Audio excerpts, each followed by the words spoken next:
Smart city പദ്ധതി പ്രതിസന്ധിയിൽ നിൽക്കുമ്പോൾ ഒട്ടേറെ ഇതുമായി ബന്ധപ്പെട്ട് പല ആഗ്രഹങ്ങളും വെച്ചു പുലർത്തിയാലും പ്രതിസന്ധിയിലാണ്. പ്രത്യേകിച്ച് റിയൽ എസ്റ്റേറ്റ് മേഖലയിലാണ് ഏറ്റവും കൂടുതൽ അനിശ്ചിതത്വം ഇപ്പോൾ ഉള്ളത്. നേരത്തെ ജോഷി സൂചിപ്പിച്ച പോലെ 3500 കോടിയുടെ നിക്ഷേപമായിരുന്നു അവിടെ നടത്തിയത്. അത് പ്രതിസന്ധി ഘട്ടത്തിൽ നിൽക്കുന്നു. പ്രത്യേകിച്ച് നിർമ്മാണ മേഖല അനിശ്ചിതമായി നീളുകയാണ്. ഇതൊക്കെയാണ് ആ ഒരു പ്രദേശത്തെ ഇപ്പോൾ വലയ്ക്കുന്ന പ്രശ്നങ്ങൾ. പ്രധാനമായും സ്മാർട്ട് സിറ്റി പ്രഖ്യാപനത്തോടെ കാക്കനാട് കേന്ദ്രീകരിച്ച് റിയൽ എസ്റ്റേറ്റ് മേഖലയിൽ നിക്ഷേപിക്കപ്പെട്ടത് 3500 കോടി രൂപയാണ്. പദ്ധതി അനിശ്ചിതത്വത്തിലായതോടെ പ്രദേശത്തെ ഭൂമി ഇടപാടുകൾ നിലയ്ക്കുകയും ചെയ്തു.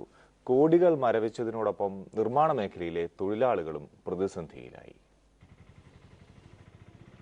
കാക്കനാട് ചെന്നാൽ സ്ഥലം വിൽപ്പനയ്ക്ക്, ഫ്ളാറ്റ് വിൽപ്പനയ്ക്ക് എന്നീ ബോർഡുകളാണ് പ്രധാനമായും വരവേൽക്കുക.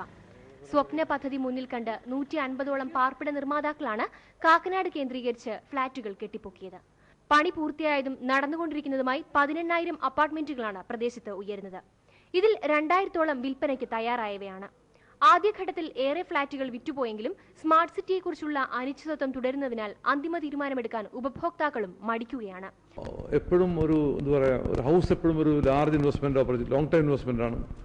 അത്തരം ടൈപ്പ് ആൾക്കാരെ അട്രാക്ട് ചെയ്താൽ മാത്രമേ ഈ ഇൻഡസ്ട്രിയിൽ നമുക്ക് വ്യക്തമായിട്ടുള്ള ഒരു ഗ്രോത്ത് ഉണ്ടാവുള്ളൂ. ഈ സ്മാർട്ട് സിറ്റിയുടെ ഈ ഇപ്പോഴുള്ള കറണ്ട് സിറ്റുവേഷൻ ആൾക്കാർ ആ കാര്യത്തിൽ കുറച്ച് പിന്തിരിപ്പിക്കുന്നുണ്ട്. ദിവസവും കോടികളുടെ ഭൂമി ഇടപാടുകൾ നടന്നിരുന്നതും ഇപ്പോൾ നിലച്ചിരിക്കുകയാണ്. പദ്ധതി സംബന്ധിച്ച് അന്തിമ തീരുമാനം ഉണ്ടാകും വരെ കാത്തിരിക്കാനാണ് ഭവന നിർമ്മാതാക്കളുടെയും ഭൂമി ഇടപാടുകാരുടെയും തീരുമാനം. കാക്കനാട്ടെ നിക്ഷേപ സാധ്യത കണ്ട് മുന്നോട്ട് വന്ന ചില സംരംഭകർ പദ്ധതി അനിശ്ചിതമായി നീളുന്നത് മനസ്സിലാക്കി തൽക്കാലം പിൻവലിയുകയും ചെയ്തിട്ടുണ്ട്. ആശയക്കുഴപ്പം നീക്കി സ്മാർട്ട് സിറ്റി പദ്ധതി നടപ്പാകുമെന്ന പ്രതീക്ഷയിലാണ് നിക്ഷേപകർ.